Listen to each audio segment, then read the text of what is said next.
Bonjour, bienvenue pour cet après-midi. Cet après-midi, on a à cœur de partager une parole pour la nouvelle année.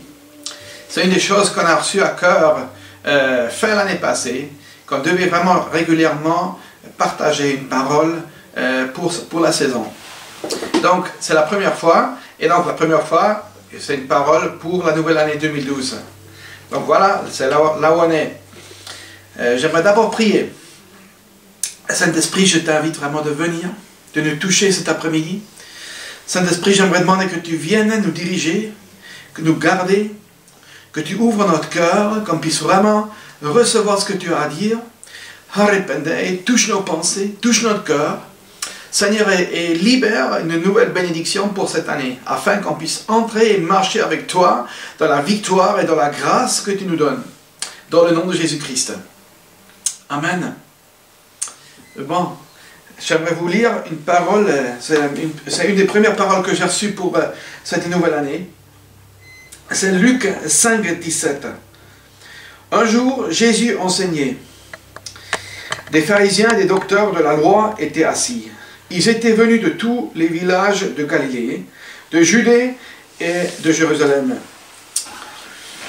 Et la puissance du Seigneur se manifestait par des guérisons. Moi, je trouve ça fantastique. C'est un passage fantastique. Imaginez, le Seigneur est là, des centaines de personnes sont là. Vous savez, parfois il était dehors dans la comté, et puis il a enseigné la foule. Parfois, comme ici, il était dedans, dans une maison. Bien sûr, la maison pleine à craquer.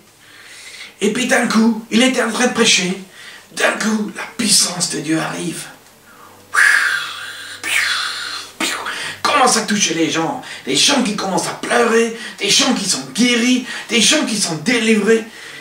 Imagine-toi, c'était un temps extraordinaire. C'était un temps extraordinaire. Arrependez. Et j'aimerais vous dire, c'est exactement ce que le Seigneur m'a dit, c'est ce qu'il va faire cette année. Il va à nouveau libérer sa puissance pour faire des grandes choses.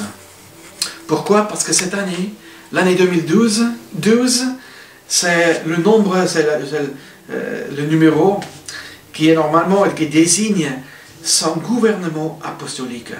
Gouvernement apostolique 12. Et donc, c'est là où on entre. L'année 2011, 11 c'était une année, 11 en général, c'est le nombre d'un jugement. Jugement de Dieu. Et je pense, jugement pas, on a toujours une fausse compréhension du jugement. Jugement ne veut pas dire détruire. Non.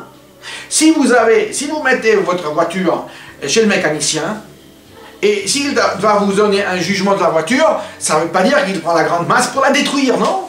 Ça c'est de la connerie, ça c'est la folie, ça c'est la pensée immature des gens qui ne comprennent rien de la justice de Dieu et des jugements de Dieu. Non, jugement veut dire il va évaluer et puis réparer ce qu'il faut réparer. Et je pense que ça a été l'année passée. L'année passée c'était une année énorme où le Seigneur a commencé à révéler les choses cachées afin pour juger, nettoyer et restaurer ce qu'il faut restaurer ou réparer ce qu'il faut réparer. Pourquoi? Pour que les choses soient prêtes en 2012. 2012, c'est une année où il veut libérer sa puissance. Et la parole qu'il m'a donnée, c'était celle-ci. À tous ceux qui étaient les gardiens fidèles de sa présence, vont recevoir sa puissance. Moi, je trouve ça extraordinaire. Moi, je trouve que c'est génial.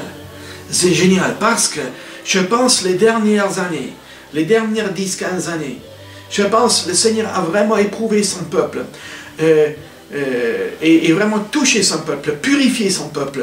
Il a lui donné cette responsabilité, mais soyez des gardiens de ma présence. C'est pour ça, partout, c'est des maisons de prière, d'adoration qui se sont montées. Pourquoi? Parce qu'il faut que la présence de Dieu soit à nouveau là. Pourquoi? Parce que l'ennemi, ça grandit aussi. Et je pense que vous le voyez. Mais pourquoi? Mais pour contrer cela, il faut sa présence. Et pour tous ceux qui étaient fidèles pour garder sa présence dans leur maison, dans leur travail, dans leur vie, dans leur culte, tous ceux, il va manifester sa puissance. Pourquoi? Parce qu'il a des choses à établir. Pourquoi? Parce que c'est une année, comme quand, c'est un peu comme quand Josué avec Israël sont entrés dans le pays promis. C'était le temps de dire maintenant, on va prendre ce pays, on va établir son royaume, on va établir sa justice, on va établir son salut dans ce pays qui était noir, qui était complètement bourré de noir.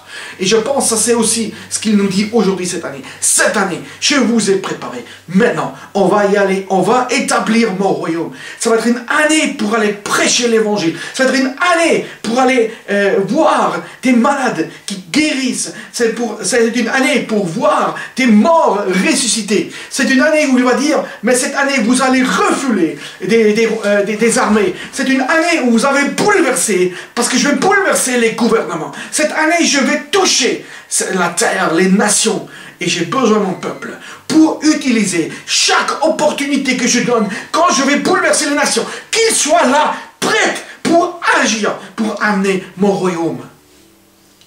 Alléluia. Moi je trouve c'est fantastique, c'est passionnant. Il faut que vous soyez prêts. Il faut que vous soyez prêts et que vous saisissez cette parole, afin que quand les opportunités vont venir, que vous soyez prêts d'agir. Alléluia, alléluia, le Seigneur est bon, c'est magnifique ce qu'il va faire cette année. Mais j'aimerais aussi vous dire, vous savez, afin que son royaume vienne, et afin que l'évangile soit prêché, afin que sa gloire puisse venir, il faut que son corps bouge pour le faire. Et ça coûte. Et vous savez, je dis ça, c'est une parole qui vient de me donner là, il y a pas longtemps, juste en quelque sorte, quand j'étais en train de me préparer pour ce moment-là. Il m'a dit, vous savez, tu es dans un pays privilégié où j'ai donné plein de mes richesses. Et ces richesses ne sont pas là pour que les gens les utilisent d'une façon égoïste pour eux-mêmes. Non, c'est des richesses que j'ai données pour qu'une partie soit redonnée à moi, afin que l'évangile puisse être prêché, afin que les orphelins, afin que les pauvres dans les nations puissent être nourris.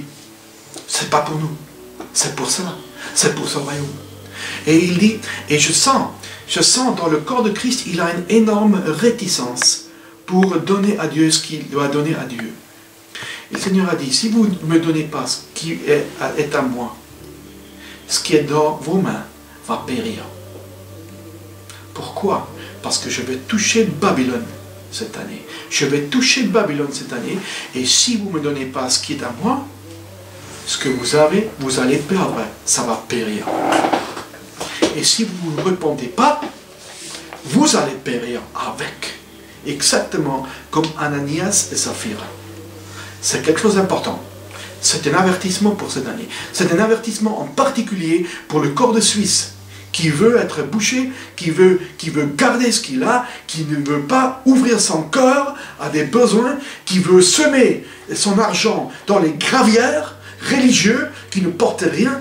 Non, ça c'est une année pour semer dans les terres les plus riches qui sont préparées pour donner des moissons au centuple, au multiple, ou comme vous voulez, qui vont donner des moissons riches pour son royaume. Amen. Bon, je vais juste prier et vous bénir. Seigneur, j'aimerais vraiment te remercier pour ce moment. Et j'aimerais demander que chacun qui écoute ce message, que tu le touches avec ton esprit. Que tu le touches, Seigneur, avec puissance. Que tu le touches, Seigneur. Et que tu lui fais un instrument puissant dans ta main. Seigneur, que tu agisses. Seigneur, que tu bénisses. Seigneur, que tu libères ton esprit. Que tu libères une onction de gloire, de puissance, de guérison et de délivrance. Seigneur, je crois que cette année va être une année de grande délivrance.